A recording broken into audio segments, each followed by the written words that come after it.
Everyone, ఈరోజు వీడియోలో మనము ఈ గ్యాస్ కొరత గురించి మాట్లాడుకుందామండి. అసలైతే ఇప్పుడైతే ఒక్కొక్కరు ఈ కమర్షియల్ గ్యాస్ ఉందనుకోండి, ఒక్క కమర్షియల్ గ్యాస్కి వచ్చేసి 8,000 రూపీస్ అని చెప్తున్నారు. అంటే వాళ్ళు అందరూ క్యాటరింగ్ వాళ్ళైనా హోటల్స్ వాళ్ళైనా కానీ దాదాపు కట్టెల పొయ్యి మీదనే చేసి పెడుతున్నారు. కానీ అలాంటి ప్లేస్ లేని వాళ్ళకు చాలా కష్టాలనే చెప్పొచ్చు. కొన్ని హోటల్స్ అయితే అసలు మూసివేశారనమాట. అంటే ఈ యుద్ధం వల్ల మనం ఎంతో రకంగా ఎన్నో విధాలుగా నష్టపోతున్నామని చెప్పొచ్చు. కాకపోతే కొచ్చికి చేరుకున్న ఈ నౌకలు అనమాట, అంటే ముడి చమురైనా అయి ఉండొచ్చు, ఎల్పిజి గ్యాస్ అయినా అయి ఉండొచ్చు.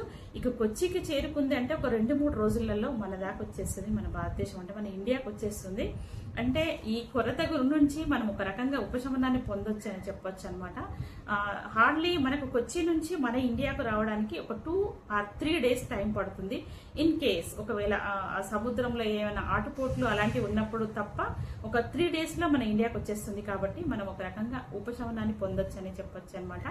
ఇది ఎన్ని మెట్రిక్ టన్నుల తీసుకొచ్చింది అనే దాని గురించి ఈ ఎల్పిజి గ్యాస్ అనేది అపోలో ఓషన్ ట్యాంక్ మనకు తీసుకొస్తుంది అనమాట. అయితే ఇది ఎక్కడి నుంచి ఎలా వస్తుంది, కొచ్చికి ఎలా తీసుకొచ్చింది అనే దాని గురించి ఖతార్ నుంచి ఎల్పిజి గ్యాస్ ను తీసుకొస్తుంది ఈ అపోలో ఓషన్ అనేది. అయితే ఈ ట్యాంక్ అనేది ఈ ట్యాంకర్ లో 9,086 మెట్రిక్ టన్నుల చమురును తీసుకొస్తుంది అనమాట. అంటే గ్యాస్ ని తీసుకొస్తుంది. నిన్న మధ్యాహ్నానికి అలా కొచ్చికి చేరుకున్నది అనమాట.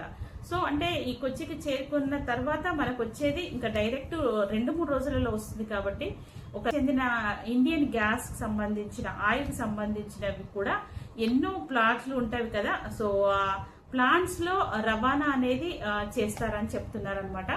ఇలా చేయడం వల్ల మనం యుద్ధంలో జరిగే పరిణామాలకు ఎంతో కొంత మనం బేర్ చేస్తున్నా ఇప్పటి వరకు 1-2 months నుంచి ఈ ప్రాబ్లం నడుస్తుంది. కాబట్టి మనము ఇప్పుడు ఒక 1% అంటే 95% మనం ఇప్పుడు రిలీఫ్ అయినట్టే అనమాట ఈ రోజు వీడియోలో.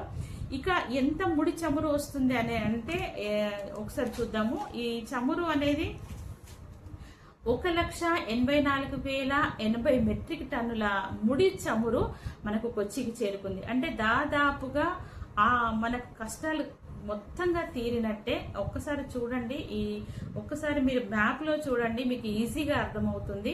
ఈ కొచ్చికి చేరిందంటే మనకు వచ్చినట్టే. సో ఈ కష్టాలన్నీ పోయినట్టే అనమాట.